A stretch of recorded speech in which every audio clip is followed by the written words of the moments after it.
आप सभी दर्शकों का एक बार फिर से हमारे चैनल वेद पुराण में हार्दिक स्वागत है।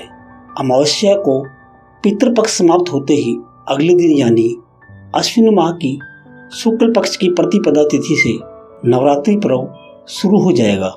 साल में पड़ने वाली 4 नवरात्रि में से अश्विन महीने की नवरात्रि सबसे ज़्यादा खास होती है, क्योंकि इसमें माँ दुर्गा की आराधना करने के साथ साथ उत्सव भी होता है।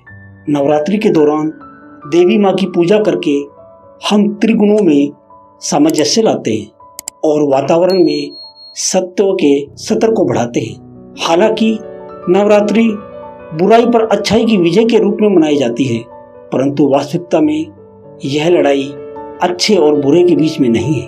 वेदांत की दृष्टि से यह दैवत्य पर अदैवत्य की जीत है।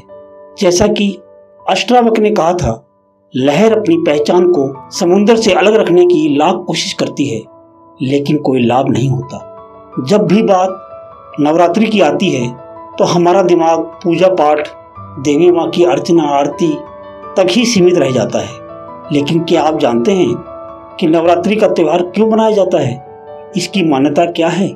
सदियों से हम नवरात्रि का त्यौहार मनाते आ रहे हैं, व्रत रखते आ रहे हैं। देश के अलग अलग हिस्सों में अलग अलग तरीकों से इस त्यौहार को मनाया जाता है। कहीं कुछ लोग पूरी रात गरबा आरती कर नवरात्र के व्रत रखते हैं, तो कहीं कुछ लोग व्रत और उपवास रख माँ दुर्गा और उसके 9 रूपों की पूजा करते हैं।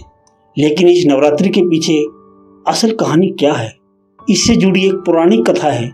महिषासुर नामक एक बड़ा ही शक्तिशाली राक्षस था। वो अमर होना चाहता था और उसी इच्छा के चलते उसने ब्रह्मा जी की कठोर तपस्या की।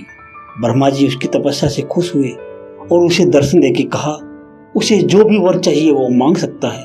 महिषासुर ने अपने लिए अमर होने का वरदान मांगा। महिषासुर की ऐसी बात सुनकर ब्रह्मा जी बोले, जो इस संसार में पैदा हुआ है उसकी मौत निश्चित है, इसलिए जीवन और मृत्यु को छोड़कर जो चाहो मांग लो। ऐसा सुनकर महिषासुर ने कहा कि ठीक है प्रभु, फिर मुझे ऐसा वरदान दीजिए कि मेरी मृत्यु ना तो किसी देवता या असुर के हाथों हो और ना ही किसी मानव के हाथों, अगर हो तो किसी स्त्री के हाथों हो। महिषासुर की ऐसी बात सुनकर ब्रह्मा जी ने तथास्तु कहा और चले गए। इसके बाद तो महिषासुर राक्षसों का राजा बन गया। उसने देवताओं पर आक्रमण कर दिया। देवता घबरा गए। हालांकि उन्होंने एकजुट होकर महिषासुर का सामना किया, जिसमें भगवान शिव और विष्णु जी ने उनका साथ दिया। लेकिन महिषासुर के हाथों सभी को पराजय का सामना करना पड़ा और देवलोक पर महिषासुर का राज हो गया। महिषासुर से रक्षा करने के लिए सभी देवताओं ने भगवान विष्णु के साथ आदिशक्ति की आराधना की। उन सभी के शरीर से एक दिव्य रोशनी निकली, जिसने एक बेहद खूबसूरत अप्सरा के रूप में देवी दुर्गा का रूप धारण किया।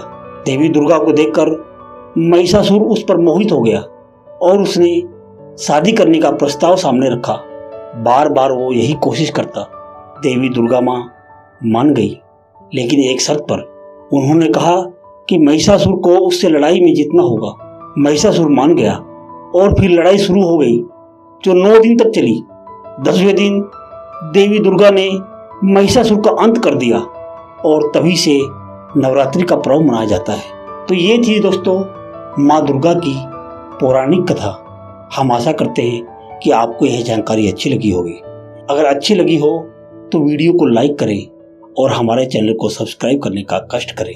अगर आपने हमारा चैनल पहले से ही सब्सक्राइब कर रखा है तो उसके लिए हम हृदय की अनंत गहराइयों से आपका कोटि कोटि धन्यवाद करते हैं। एक बार फिर से आपका बहुत बहुत धन्यवाद। जय हिंद।